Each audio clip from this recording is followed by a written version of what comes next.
TCS के नतीजों के बाद भारत में आईटी सेक्टर की कंपनियों के अर्निंग सीजन की शुरुआत हो चुकी है। टीसीएस के तीसरे क्वार्टर के नतीजों का विश्लेषण करें तो कंपनी ने 10,846 करोड़ का मुनाफा हासिल किया है, जबकि बाजार के जानकारों का अनुमान था कि कंपनी का मुनाफा 11,046 करोड़ रहेगा।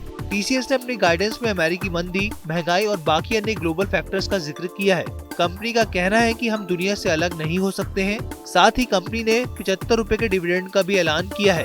बाजार के जानकारों का कहना है कि टीसीएस के लिए चुनौतियां तो हैं, लेकिन कंपनी की गाइडेंस को देखकर लगता है कि कंपनी आने वाली चुनौतियों से निपटने के लिए तैयार है। देखिए, ओवरऑल पूरे आईटी सेक्टर को अगर यहाँ पर कंपैरिजन करें तो लगभग 30 से 40% का करेक्शन देखने को मिला, और खास तौर से लार्ज कैप के बड़े दिग्गज स्टॉक में।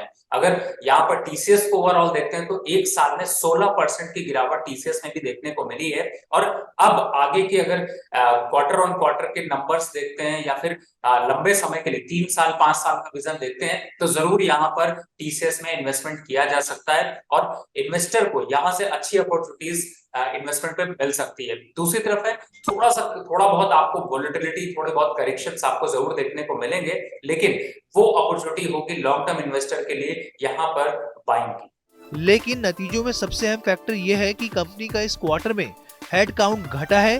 क्या इसका ये मतलब है कि कंपनी अपने खर्चों में कटौती कर रही है? इस समय ओवरऑल पूरे के पूरे आईटी सेक्टर पे ही जो है वो प्रेशर देखने को मिल रहा है, और टीसीएस ने कि अगर देखते हैं तो लगभग 2197 जो है वो हेड काउंट्स यहाँ पर घटते हुए नजर आए। उसके 2 रीजन इंपॉर्टेंट यहाँ पर समझ में आ रहे हैं। तो जिस तरीके से डिमांड है वो यहाँ पर थोड़ी सी गिरी है, और दूसरी तरफ है थोड़ा सा एम्प्लॉय को लेकर के भी जो इश्यूज देखने को मिले, उसकी वजह से भी ये नंबर्स में कमी देखने को मिली। तो एक तरीके से जो रिसेशन का दौर यूएस और यूरोजोन में चल रहा है उसका एक इम्पैक्ट है। तो मुझे लगता है कि अगर इस टाइप से थोड़ा बहुत अगर करेक्शन या हेड काउंट घटते हैं तो उससे टीसीएस जैसे कंपनी को बहुत बड़ा इम्पैक्ट नहीं आने वाला, लेकिन लॉन्गर टर्म में ये वापस से रिवाइव होता हुआ नजर आएगा, और जैसे जैसे अपॉर्चुनिटीज निकलेंगी उस हिसाब से वापस से एक बार को जो है वो मूवमेंट अपसाइड के देखने को मिल जाएगी।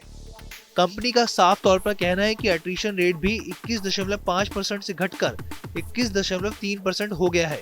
कंपनी को सबसे ज्यादा आय क्लाउड सर्विसेज से आई है। टीसीएस का कहना है कि लॉन्ग टर्म के लिए कंपनी का आउटलुक पॉजिटिव है। नॉर्थ अमेरिका और ब्रिटेन में डिमांड में ठहराव है, लेकिन नेगेटिव नहीं है। साथ ही टीसीएस का नेट मार्जिन 18.6% पर है, जो कि एक पॉजिटिव साइन है। सिर्फ एक आईटी एक थीम नहीं होगी, और भी सेक्टर होंगे, लेकिन डेफिनेटली जब अगर इस स्टॉक में 40% का करेक्शन दिख चुका हो, और चूंकि हमारा जो देश जिस हिसाब से या फिर ये कहें कि पूरे वर्ल्ड की जो रिक्वायरमेंट आईटी की है उसको देखा जाए, तो मुझे लगता है कि जरूर इस करेक्शन का फायदा नए इन्वेस्टर उठाएंगे और लॉन्ग टर्म पे यहाँ पर निवेश करने की रणनीति जरूर बनाएंगे। अब सवाल यही है कि क्या 2023 में आईटी सेक्टर में निवेश के मौके आगे भी बनते रहेंगे? वीडियो पसंद आया तो हमें लाइक, कमेंट, शेयर और सब्सक्राइब जरूर करें।